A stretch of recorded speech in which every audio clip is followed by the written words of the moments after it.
วัสดีทุกคนสวัสดีมื้อนี้พบกับแบงค์พันเนาะมื้อนี้เราบ่ได้ปล่อยคลิปมา ประมาณ2 มื้อละแล้วมื้อนี้เราสิมาอัดคลิปเราเรื่องของเฮากับตาเจเนาะว่าเฮากับตาเจนี่เป็นหมู่กันได้แล้วใดเนาะแล้วก็เป็นหมู่กันโดนปานใดแล้วสินะ ตาเจก็จะเป็นคนที่แบบเฮ็ดบีทเฮ็ดดนตรีให้เฮาเนาะแต่ว่าช่วงนี้เราก็บ่ค่อยว่างไปเลยก็เลยแบบบ่ได้คอยมาหากันปานใดเพราะว่าเฮากับตาเจนี่จะอยู่แบบบ้านใกล้กันเลยหั่นนะแต่ว่าช่วงนี้เราก็ยังคาๆอยู่เราก็กำลังฟื้นตัวอยู่หั่นนะแล้วเฮาก็ที่มาเล่าให้ทุกคนฟังเนาะว่าเฮากับตาเจหั่นรู้จักกันได้จังไดเนาะ ย้อนไปประมาณตอนเฮาเรียนอนุบาลพุ่นแหละตอนเฮาเรียนอนุบาลเฮาได้ไปเรียนเพราะว่าบ้านมันจะใกล้กันเด้บ้านจะใกล้กันแล้วมันจะมีห้องเรียนอนุบาลมันจะมีบอลเดี่ยวสินะมันจะเป็น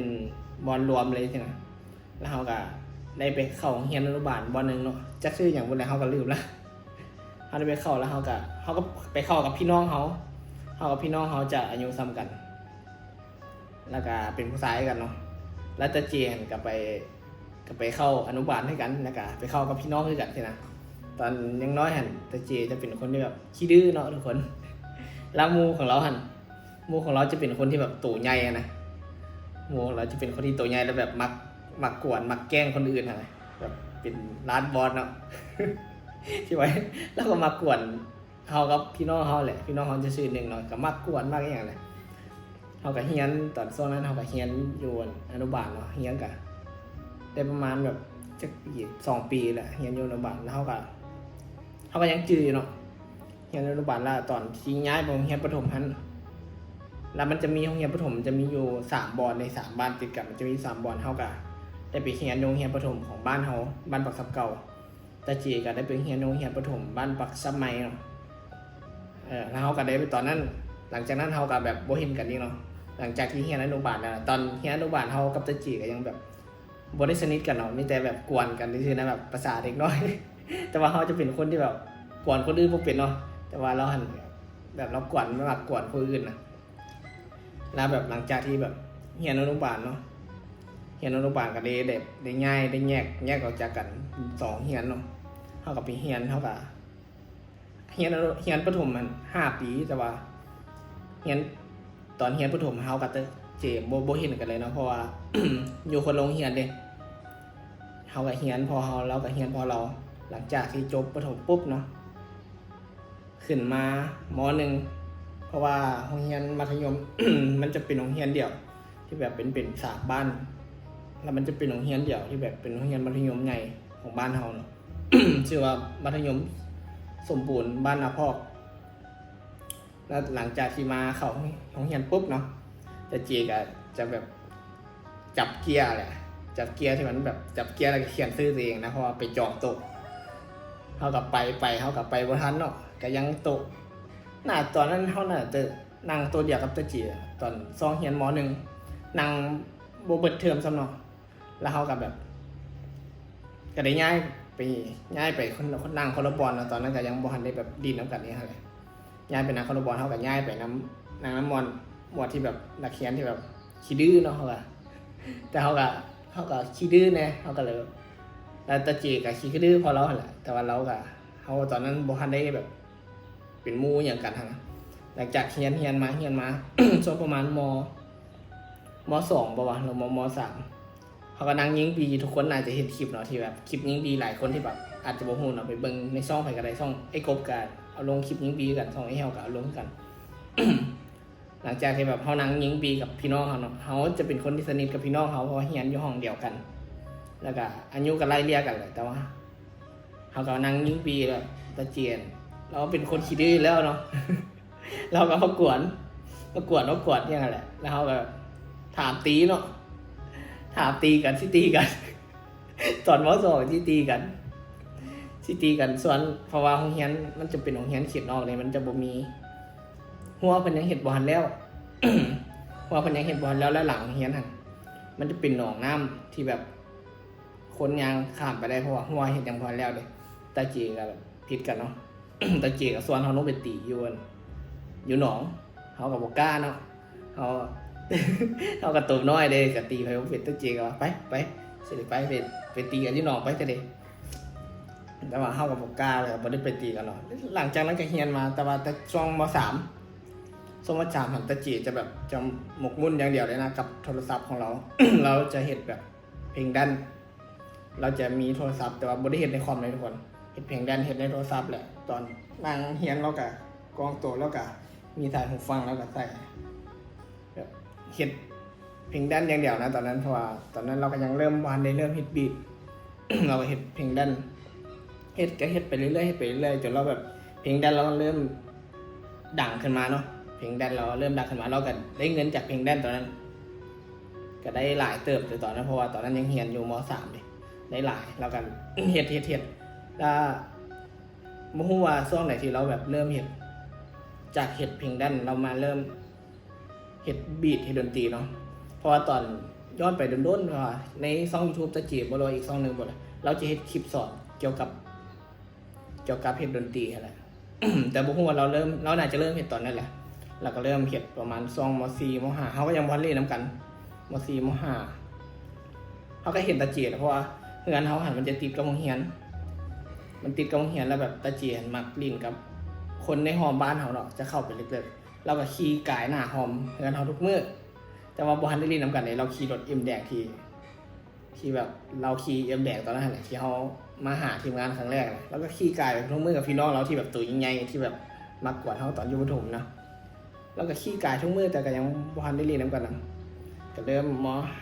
แต่ว่าเราก็เริ่มเฮ็ดเพลงแล้วตอนนั้น เริ่มม.5 ม.4 ม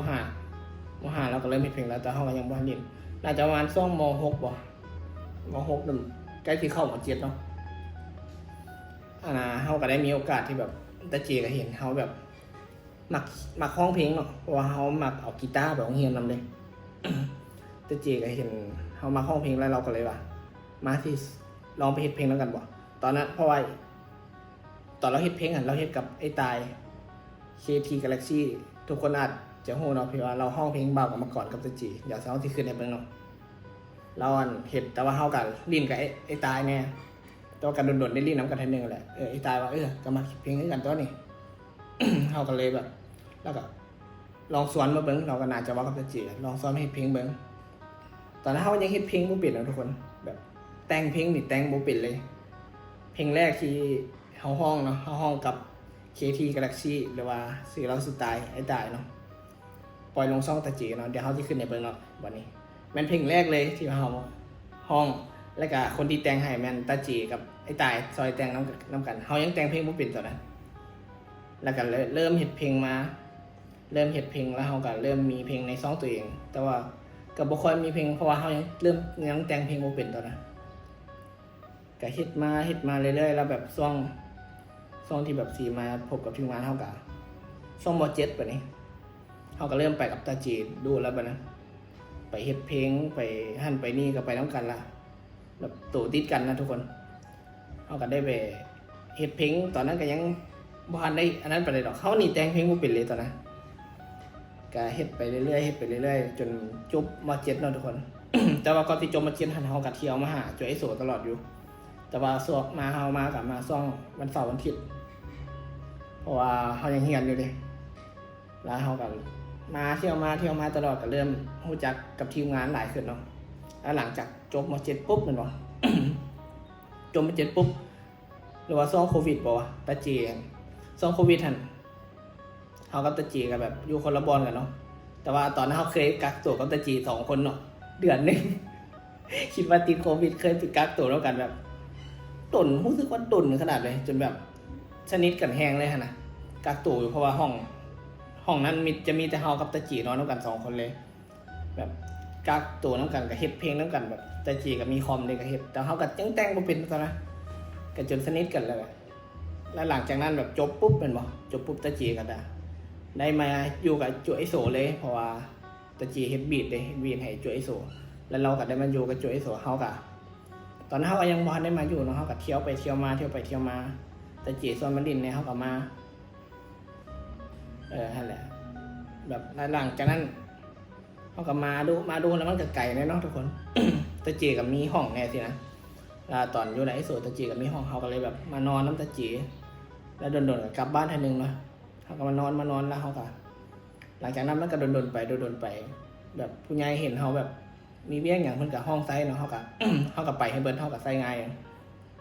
แล้วหลังจากนั้นไอ้โสเห็นก็ว่าโอเคทั้งกับมาอยู่น้ำกันเลยอย่างเงี้ย เนี่ยคลิปเนี่ย คลิปเราเรื่องอะไร โมเลปี บอ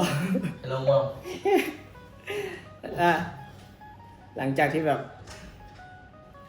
หลังจากที่เขาที่มาอยู่อีเลียนะ ตอนนั้นมันเป็นมันเกิดเขาเนาะ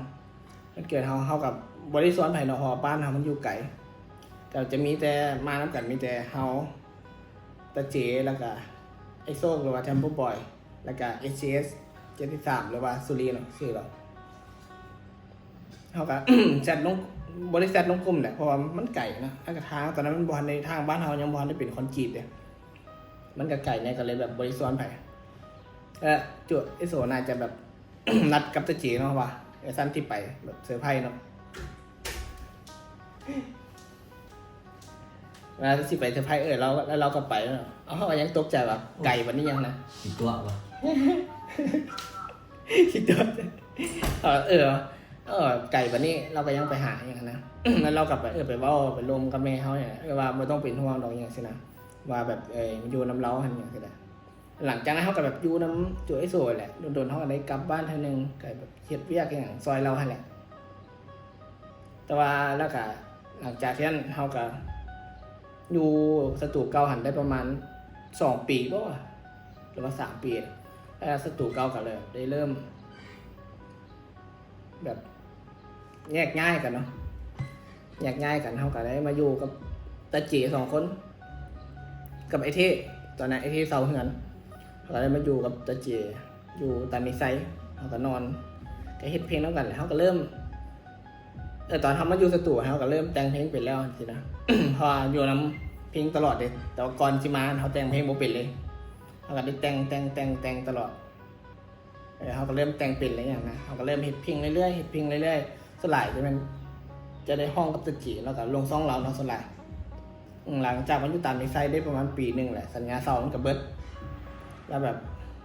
เขากับตะจีกับยังคิดอยู่ว่าสิเอาจังไหนดีเนาะสิกลับบ้านบ่อย่างเงี้ย สิกลับไปตั้งหลักตั้งตัวอยู่บ้านกันบ่วะ แต่ว่าเขากับตะจีก็คือเราแบบก็อยู่พี่โดดแล้วนะคันกลับไปบ้านตอนแรกก็คือได้ว่าคือเสียดอย่างดีเนาะคันกลับไปบ้านนี่ก็ยังคิดบ่ออกกันเลยว่าเอาสั้นไปอยู่สตูไอ้เจ้านี่ไปซะนะไอ้เจ้านี่ตอนแรกหันก่อนที่ออกจากสตูเก่าที่อยู่คุณตาหัน ไอ้เจ้านี่ได้บอกให้เฮากับตาจีหัน2 คนหันมาอยู่บอลนี้บอลไอ้เฮากับไอ้แจ็คอยู่นี่แต่ว่าตอนนั้นตาจีก็ยังคิดจังบ่ล่ะเราบ่มาเนาะเขาก็ตามเรากันแล้วก็เลยได้ไปอยู่หัน อยู่หันบัสญาเศร้าก็เลยแบบมานี่มาอยู่นี่แหละท่านมันอยู่น้ำกันนะเพราะมีสตูมีทีมงานเลยพออยู่หันมันก็บ่มีอย่างเห็ดทุกคนแต่ละมื้อขนาดแบบ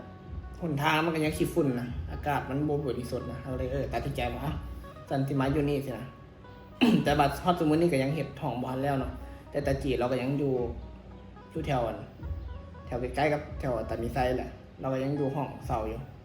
แต่มีแต่ท่าเฮ็ดห้องตัวนี้แล้วคนแหละเราก็จึงสิได้ย้ายมาอยู่นํกันเนาะแต่ตอนนี้เขาก็ได้นอนกับไอ้แจ็คเนาะก็เฮ็ดค่อยๆเฮ็ดเพราะว่า เงิน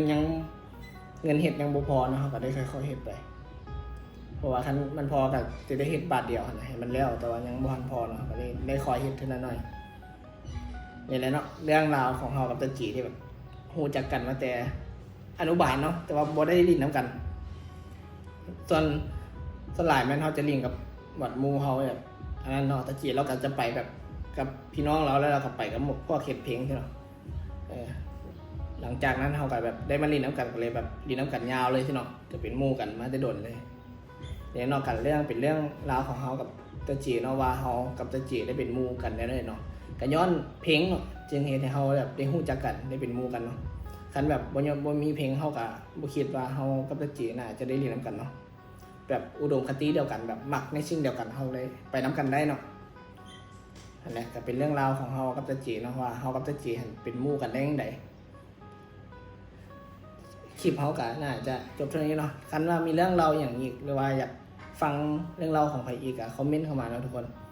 ว่าเฮาฮู้จักกับตะจีได้จังไดฮู้จักกับ ไอ้แฮวไอ้โซอย่างได้จังไดก็คอมเมนต์มาเนาะเดี๋ยวเฮาจะมาเฮ็ดคลิปเล่าให้ทุกคนฟังเนาะเพราะว่าช่วงนี้เฮาก็อยู่นี่มันบ่ค่อยมีหยังถ่ายปานใดหรือว่าทุกคนอยากให้เฮาเฮ็ดคลิปแบบใดก็คอมเมนต์เข้ามาเนาะเฮาสิพยายามเฮ็ดคันตัวใดเฮ็ดได้หรือว่าใช้งบประมาณบ่หลายเฮาก็สิเฮ็ดให้ทุกคนเบิ่งเนาะอันใดเฮ็ดบ่ได้เฮาก็จะบอกเนาะเฮาก็อยากให้ทุกคนคอมเมนต์มาหลายๆแหละคอมเมนต์เล่นนํกันแล้วก็ซอยติดตามให้มันฮอด 1,000 ผู้ติดตามนะทุกคนคันอยากให้เฮาเฮ็ดหยังหรือว่าอยากให้เฮาไปถ่ายคลิปกับไผก็บอกเนาะเพราะตอนนี้เฮาก็อยู่เวียงเนาะ ก็อย่าลืมไปกดติดตามให้มันฮอด1,000ติดตามเลยเนาะเพราะว่าเพื่อสิสร้างรายได้ได้เนาะทุกคนอย่าลืมกดไลค์กดแชร์ด้วยทุกคนสำหรับคลิปนี้ไปก่อนบ๊ายบาย